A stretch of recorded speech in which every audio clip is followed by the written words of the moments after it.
SIR से किसी को इनकार नहीं है, ये इलेक्शन कमीशन ऑफ इंडिया का अधिकार है।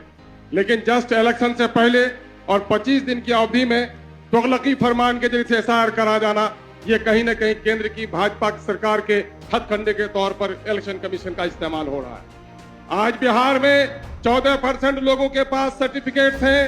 2% लोगों के पास ही सिर्फ पासपोर्ट है, या 70% गरीबों के बच्चे, दलित,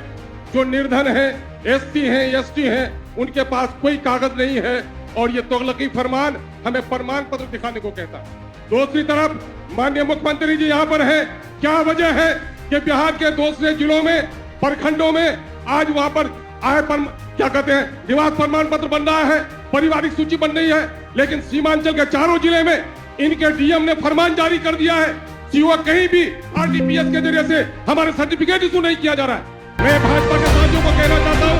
कि किसी ने सीमांचल के इलाके में जाते हो तो हमारी नारियों को भी देखकर, हमारे मस्जिदों के मीनारे को देखकर आपको लगता है कि यहाँ भारतवासी नहीं है, यहाँ बांग्लादेशी है।